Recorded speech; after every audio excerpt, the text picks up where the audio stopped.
Hi everyone, it's Roger here from What's On at DisneyPlus.com. It's time for a quick Disney Plus news roundup. We're going to be talking about Disney pulling out of physical releases in Australia. Also be talking about a brand new Disney Plus series from National Geographic and much more. But before we go any further, make sure you do hit that subscribe button to keep up with the latest Disney Plus news.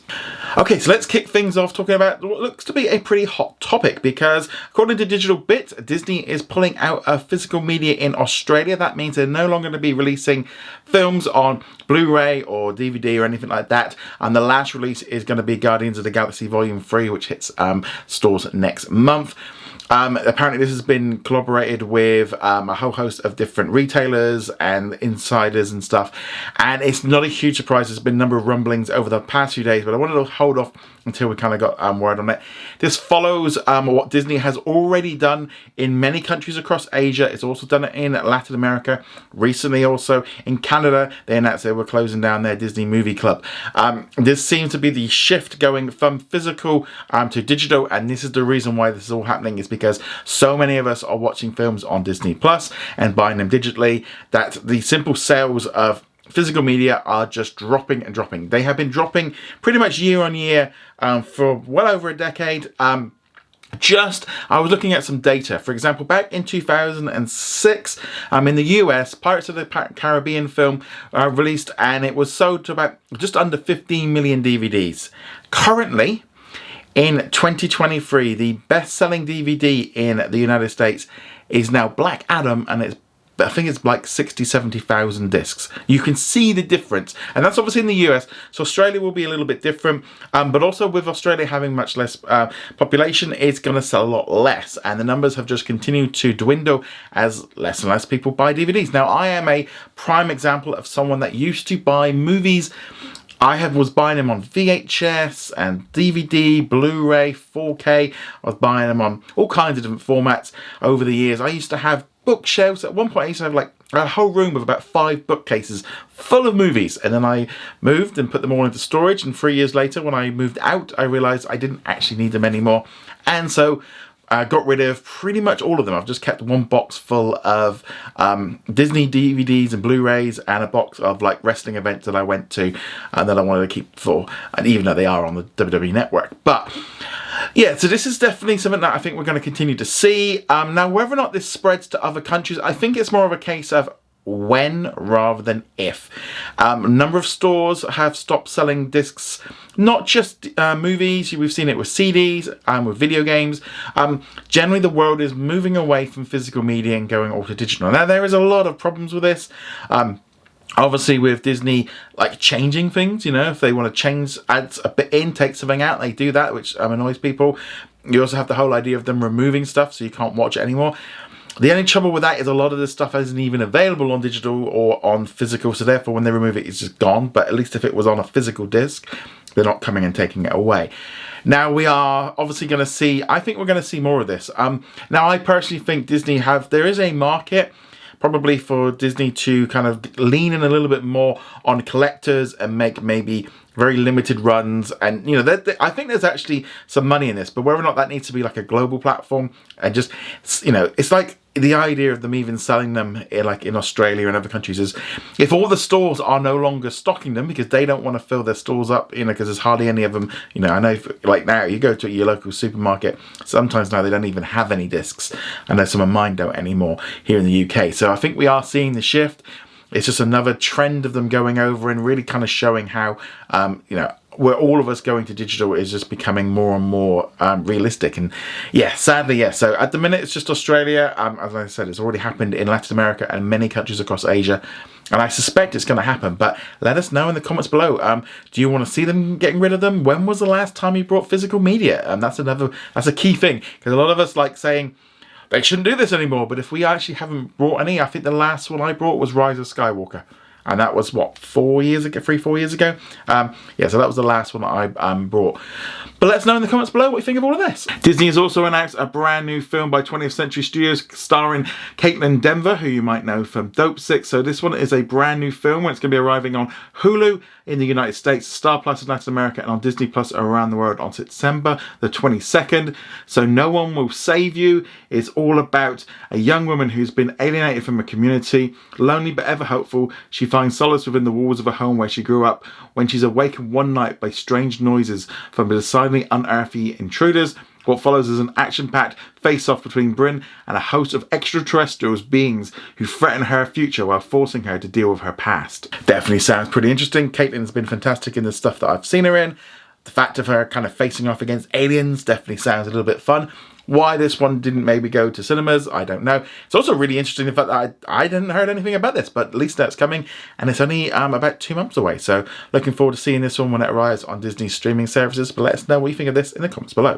Disney has also released some details and a trailer for the upcoming National Geographic documentary series Animals Up Close with Bertie Gregory, which is a follow-on to last year's Disney Plus original series Epic Adventures with Bertie Gregory. He's back now and he's travelling around the world in these 6 episodes, going from Antarctica to Africa to South America to Asia, tracking down extraordinary animals to capture their daily lives like never before. Really looking forward to watching this show. I did actually get to meet Bertie at last year's D23 Expo and got to speak to him on a number of occasions and stuff. So he's a really great guy. He just really loves animals and stuff. So it's nice to see this series coming out.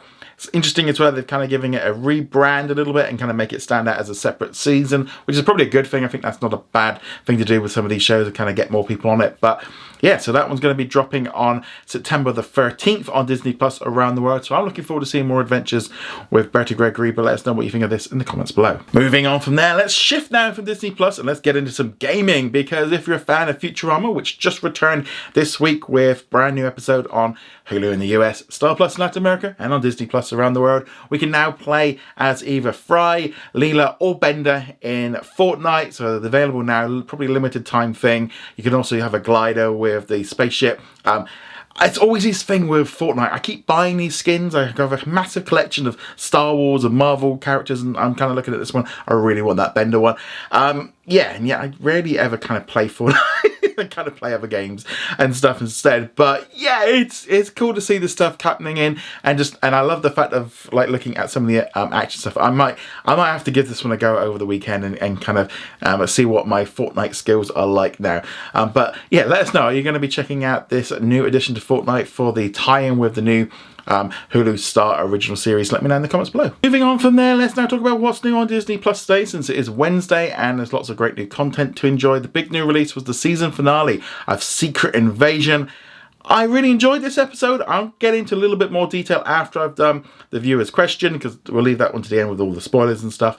There was also some other new releases around the world on Disney Plus. We did get Drag Me to Dinner, which is a new like reality kind of dinner show thing with Neil Patrick Harris. So this one came out on Hulu a while ago, but it's taken a while to come out. Another new Star original release in Australia, New Zealand and Canada was Age of Influence, which was an ABC documentary. I got put on Hulu last month. Again, this kind of random thing with things arriving a little bit later. Speaking of things that arrived a little bit later, here in the UK, Ireland and Australia and New Zealand, we got the second batch of episodes of How I Met Your Father. So now we've completely caught up and got all of it again. It's just a messy release schedule with all of this stuff. Also in Australia and New Zealand, they did get a new episode of Justified City Primeval. And yeah, so those are the mainly ones. There's also plenty of other like library content, but let's now jump into the comment of the day. So Erin asked, in reference to yesterday's video about Disney delaying some films, you know, the whole thing of Disney movies being delayed, this might actually be a perfect opportunity for Disney to start adding more of their classic content to Disney Plus, like we've been waiting for. What do you all think? Again, this was a very popular comment with lots of responses, which is always great to see. Always, let us know what you think of all this stuff in the comments below each day. And yeah, so yesterday it was revealed that Disney was looking to delay some of its films. Literally just after I filmed it and while I was editing it, it was revealed that Poor Things has been shifted back from September into December. No word yet on other ones. I'm not entirely sure if they're going to move things like Wish and Marvels. Maybe move some of the other 20th century titles around might be a little bit better for that, and spread them out a little bit. But not just in regards to films and shows being delayed, because we are going to see a lot less stuff over the next year for a number of different reasons. First off, the writers' strike back in May that started means that they haven't been making new shows. You've also had the actors strike come in now, which is completely kind of messed up. We've also had Bob Iger speak about doing budget cuts and cutting back on general entertainment. And so all of these things together just generally mean we're going to see less. We're going to see less Marvel. We're going to see less Star Wars. I think they're going to spread those releases out because we've been having too much Marvel and Star Wars, especially for that. So we are going to see some stuff being spread out. I do think that this would be a great opportunity for Disney to start backfilling some content, start putting some things on there from their vault. It just makes a lot of sense. I mean, I'm surprised they've not done it more with the Disney 100, but again, they're trying to cut costs, so that might be why. But I do feel like, you know, they've got so much stuff in their vault that they could be using to sort of just fill in and make it feel like you're getting content every single week. There's so many animated series, so many films, and they've really not got into it. I'm hoping that once we get the Hulu situation sorted in the US and they kind of have got that merger together, then we might start seeing a little bit more of an idea of where they're going. But Disney Plus still needs its own original content, and it also still needs library content. They kind of seem to have completely dropped it. So I would like them to do it. And I'm sure, I know most of you guys would like to watch them, but I'd just like them to start adding stuff that, you know, not necessarily things that might not be watching a huge amount, but there's some classic films from the 30s, the 40s, the 50s, a lot of shorts and animated series and stuff from the 80s and stuff and the 90s that would just be really great to have options of having it on there. Why not use it if it's in your vote? You know, if you have to put it out onto fast services as well at the same time to cover the costs, then that seems to be a good idea. They do seem to be doing that. Sometimes they've been putting shows out on like fast channels first, that basically pays for its restoration, and then they can bring it in hopefully at some point. But yeah, I personally would love to see them do it. Whether or not they do, who knows? Okay, but before we head off, let's now jump into some spoilers for this finale of Marvel's Secret Invasion. So we had the final episode. It was about 35 minutes. No end credit scene. I was really surprised with that. I kind of went through it and then went through it again thinking I'd missed it. Nothing in there. This series, I mean, this whole episode, there's some stuff that I liked. You know, I like the big battle between the Super Skrulls. I thought that was interesting with how they did it, you know, with them all getting superpowers.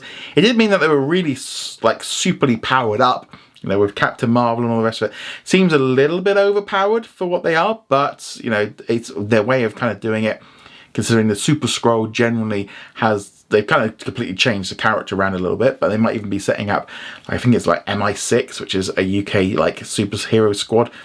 The more Olivia Colman in Marvel going forward, the best. I love her character. I love the humour that she brings into it. Fantastic. For Emilia Clarke in this series is great. Just annoyed again. They did the same thing with Gravik, where getting rid of the hero, getting rid of the villains. Just stop doing this. Stop. We need to keep them. Stop killing them off. And it's just a real shame because I really thought he was great. I really would have liked him to escape and they kind of would have done something. But yeah, they set something up with that one. But I thought that was good. There were some elements I liked, in fact, of like Rhodey and stuff. You know, like how long has he been under? We don't really know. Was he in Avengers Endgame? Was that him at the funeral? Who knows? The way he couldn't walk and stuff definitely seemed a little bit interesting, but that would explain why he has been able to walk around without any problems. So that was interesting. Also, again, just I enjoyed the series. It was a little bit like, you know, with sort of Nick Fury going back into space at the end of the episode. We kind of knew that was happening because of the Marvels trailer. We knew he was going to be up there. So they didn't really... There's that kind of feeling now of, if you didn't watch this series, does it matter? And that's a bit of a problem for me because, yeah, maybe we set up something with Armor Wars. That might be a bit of interesting with the movie that they do there. Also, it does set up a change maybe with the US president for the upcoming Captain America film, because the current US president, one term, not going to be around too long. It feels like this whole show was a missed opportunity. They didn't really lean in, I think, enough on who's who. I don't think they should have revealed Cody as being a Skrull until like this episode. I think that would have been much more interesting than just showing him in the shower. So I think that was an issue. There's a lot of stuff I don't really... It's that kind of weird thing of I really have enjoyed watching these episodes every week. I have enjoyed the show. But it's not amazing. I like the more grounded element. I like a little bit more of the slower telling. I would have liked a few more episodes to kind of extend it a little bit and lean in on more of the idea of who's who and who, you know, we don't know, and play on that a little bit more, and especially in our minds, so we don't always have to be sort of have our hands held of who's who, and that would have been a little bit nice. I think in a few more episodes. They definitely spent the money on that big fight scene, which it looked great. I did enjoy it. I did like it all. But like, where do we go from here? Don't know. I enjoyed it. It's definitely very different from the comic book series, which I have read. They just couldn't do all that with all the Avengers. They just didn't have, it would have needed a lot more time. In some ways, I wish that they hadn't have had an ending of this one, and maybe we had like a second season, or it was explored in more depth in another season or something like that. It felt a little bit rushed. Some of the episodes were a little bit too short. It's that kind of weird thing of like, there's a lot of stuff that could have been done better, but I did enjoy it. There's that kind of feeling of, I definitely feel like it was a really good show. I enjoyed it. I'm definitely glad it's been there. I think Samuel Jackson, I'm loving the whole thing with him. I enjoyed it. I would probably say I was on a whole, a 4 out of 5 would be where I would put it. It's not the best show ever, but I definitely think it's not the worst. It's definitely, I think it's good. I enjoyed that slower, more methodical take. But I think that's, a bit more of like old school TV and stuff. It would have been nicer just to have extended out a little bit. There's lots of stuff I liked about it. It did feel a little bit like the big fight, and then it kind of was all over and done with. Everything wrapped up quite quickly, and then we move on. And yeah, I feel like it could have done with a few more episodes, or longer episodes. Maybe that was the key thing, 6 episodes. But if there were 40, 50 minutes to kind of spread it out. I know a lot of people were saying about how it's a slog and boring, which I didn't find that at all. I thought the pacing, to be honest, I could have done with it being a bit slower and a bit more drawn out. But yeah, because it's not full of action. But I enjoyed it. I thought it was a good, solid series. I enjoyed it. The finale, it kind of hit where I thought it was going to go. I could see the fake out coming a mile away. But yeah, no, I enjoyed it. It's definitely a good one. But let us know what you think of the Secret Invasion finale. Love to hear your thoughts in the comments below. Remember to go check us out over at what's on at disneyplus.com. Like, follow and subscribe. And I shall see you guys soon. Laters.